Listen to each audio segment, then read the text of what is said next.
You're 3 weeks into your ambitious project, and suddenly that familiar voice creeps in. What if I fail?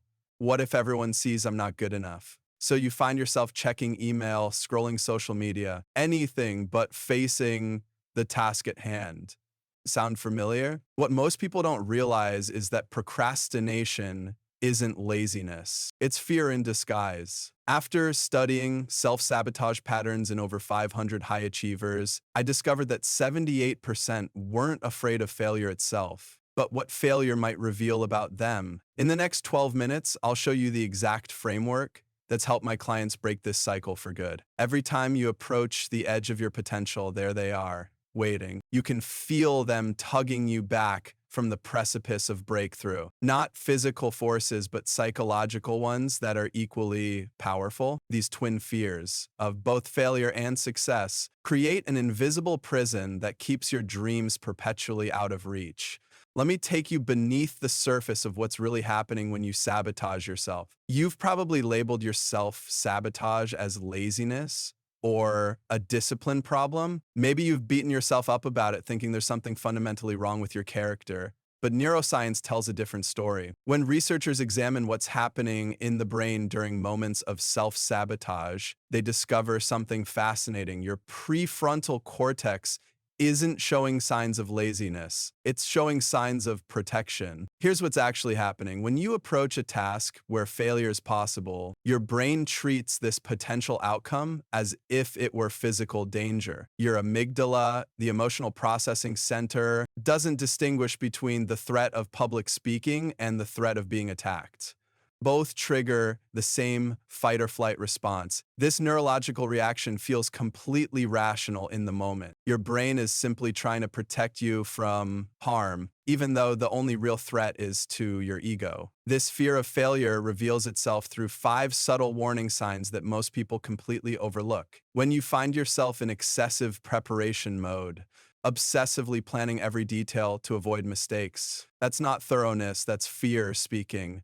When you engage in strategic distraction, suddenly becoming intensely interested in reorganizing your desk instead of working on your presentation, that's not poor focus, that's fear. Chronic comparison to others, shifting your goals midway through projects, and manufacturing elaborate excuses in advance for potential failures. All of these behaviors are your brain's protective mechanisms in disguise. What makes this situation particularly challenging is that many high achievers simultaneously fear success as much as they fear failure.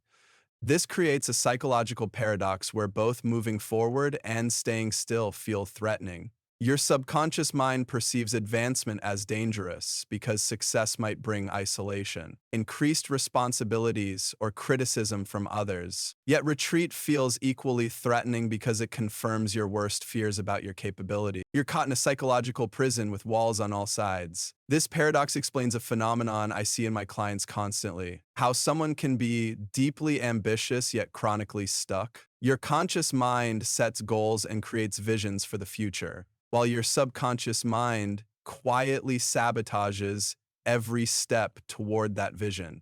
The reason? Your brain is desperately trying to maintain your current identity, even if that identity is causing you pain. Any deviation, whether toward greater success or acknowledged failure, represents a threat to who you believe yourself to be. The perfectionism procrastination cycle represents one of the most insidious manifestations of this identity protection mechanism. When you set impossibly high standards for yourself, you guarantee that no action you take will ever feel good enough.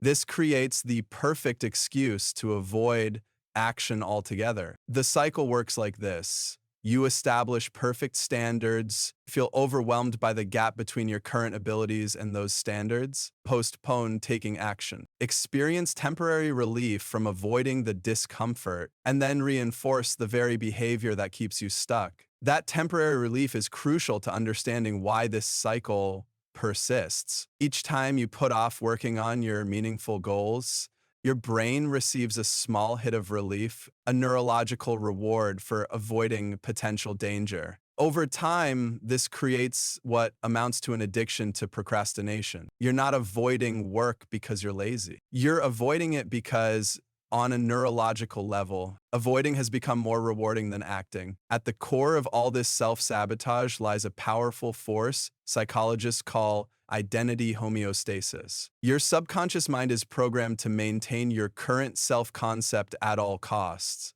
even if that means actively undermining your conscious desires. This creates what's known as an upper limit problem, where you subconsciously sabotage your own progress whenever you approach the boundaries of your comfort zone. Your dreams aren't being thwarted by external forces. They're being limited by your own psychological immune system. Your psychological immune system is actively fighting against your growth. But here's the surprising truth about elite performers. It's not the absence of fear that separates them from the stuck, but a fundamentally different relationship with it. While most people interpret fear as a signal to retreat, high achievers have rewired their brains to see it as a compass pointing directly toward their next breakthrough. They don't experience less anxiety when approaching challenges. They've simply learned to read that anxiety as valuable data rather than a warning siren. Transformation begins the moment you stop treating fear as an enemy to be eliminated and start recognizing it as a signpost illuminating your path to growth. This perspective shift creates an entirely new relationship with the sensation of discomfort.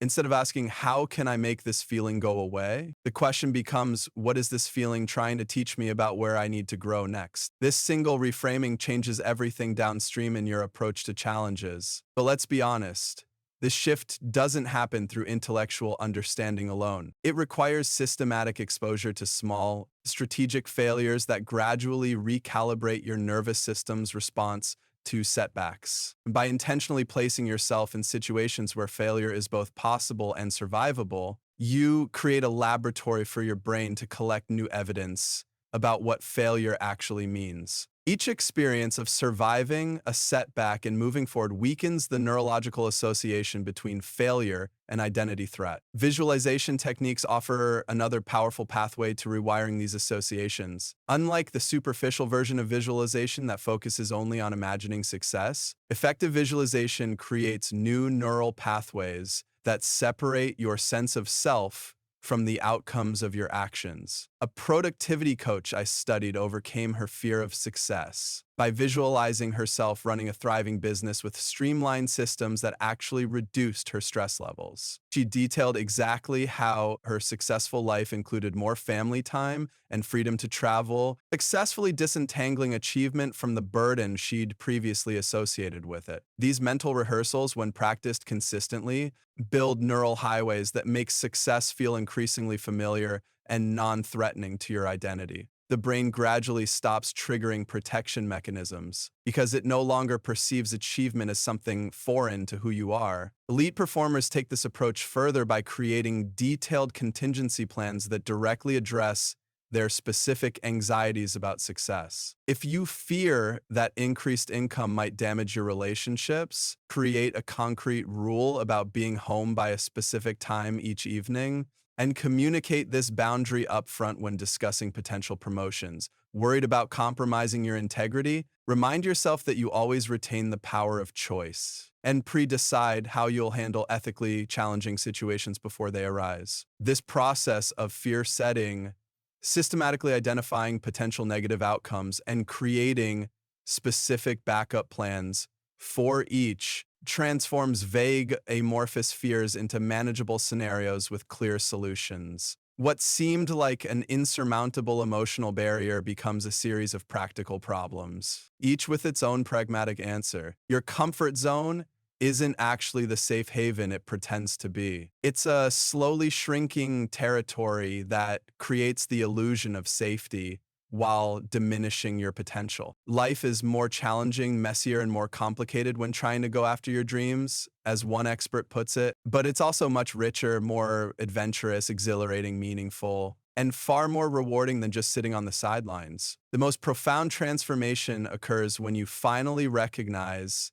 that your current identity might be your biggest obstacle. To embrace significant change requires asking yourself deeply uncomfortable questions. Am I worthy of my dreams? Can I be the person that I imagine living this dream? Can I really fill those shoes? These questions strike at the heart of identity homeostasis because they challenge your fundamental assumptions about who you are and what you deserve. To achieve meaningful dreams, as one expert notes, we have to become different people. This transformation forces you to shed outdated self-concepts that once served you, but now constrain you. The strategic disappearance of these limiting identities creates space for new possibilities to emerge, but only if you're willing to temporarily exist in the uncomfortable space between who you've been and who you're becoming. As we reach the end of our journey together, remember that the path to achievement isn't about eliminating fear from your life. It's about recognizing that your fears are precise coordinates on your personal map of growth. They're not obstacles, they're signposts. Your dreams carry profound significance. As Muriel Marie explains,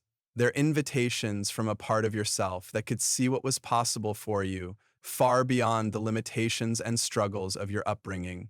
These visions emerge from the wisest part of you, the part that recognizes your untapped potential. The question was never if fear would appear on your path. The real question is, will you transform that fear into the very fuel that launches you forward?